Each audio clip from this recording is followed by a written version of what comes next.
Tom the turkey never thought he would ever be here, sitting across the table from his greatest enemy. A few days prior, Tom had received an invitation from Nicholas himself, inviting him to the North Pole for a business meeting of sorts. Of course, Tom adamantly refused at first. He'd always hated Nicholas even before his bid to conquer the rest of the holiday spirits. Christmas and Thanksgiving had always had a long-standing rivalry with each other, with Christmas encroaching more and more on Thanksgiving's turf each year. Many times, Tom had tried to talk with Nicholas, imploring him to fix this issue, though Nicholas always claimed it was not up to him. So obviously, Tom refused to meet with him. However, he would soon not be given a choice. A few days later, Tom was sitting in his house, built underneath a hollowed oak tree. However, out of nowhere, Tom saw a bright, unnatural emerald green flame appear in his fireplace. The flame began to grow and grow, morphing into a humanoid form. Tom quickly realized who this was and grabbed his musket from the corner of the room. Claus finished forming, and Tom aimed a musket directly at his forehead. Whoa, is that how you usually greet guests, Tom? Wait, you're American, I'm not surprised. If Tom had teeth, they would have been gritted as he said, "What are you doing here, Nicholas?" A grimace quickly appeared on Klaus's face. "First, call me Claus. Second, put down the musket. You and I both know that if I wanted to kill you, you'd be a feather duster by now."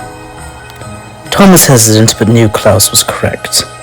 He slowly put down the musket, but kept it nearby. Claus sat down at Tom's table, reached into his bag, and pulled out a pumpkin pie. He took a slice and offered it to Tom, who cautiously accepted. "So, why'd you want to talk to me?" Tom asked. Claus nodded.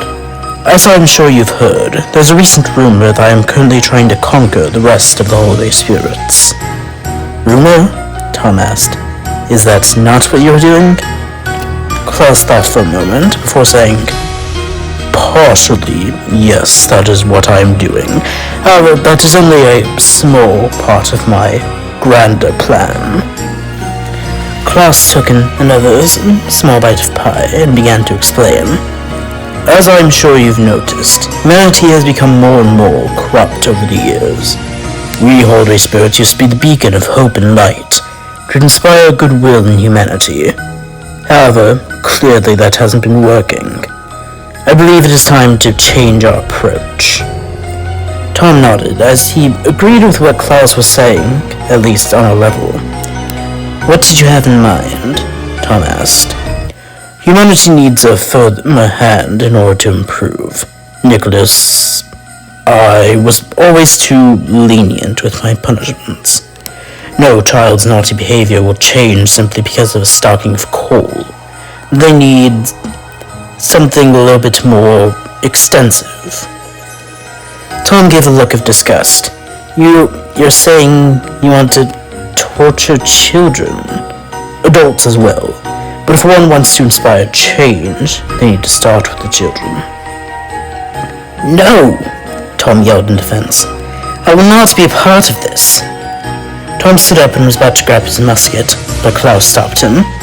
"You know I'm right. You've seen it yourself. Your holiday used to be a time where people across your nation celebrated being thankful for what they have. But now, it's all a time of greed and avarice.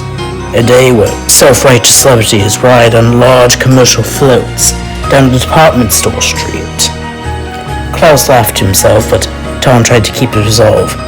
"That's not true. There are also families coming together over Thanksgiving dinner and arguing over politics.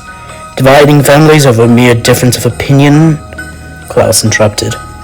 "At this point, the best your holiday has is the dog show."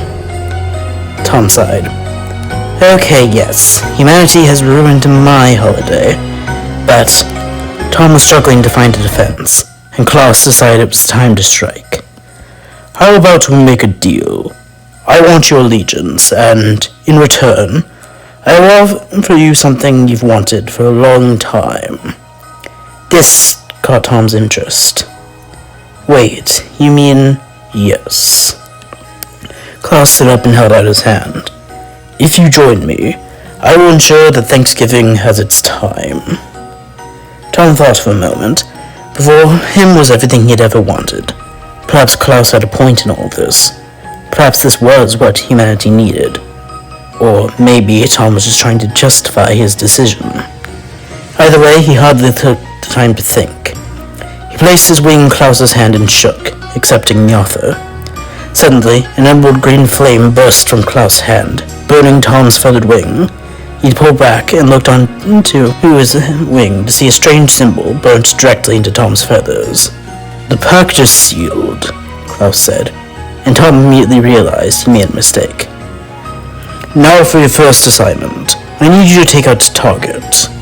Klaus reached into his bag and produced an image of a holiday spirit that was all too familiar to Tom. "Uncle Sam?" Tom asked. "Correct. He was one of the first holiday spirits I approached with my offer. However, he refused, and now he must pay the price."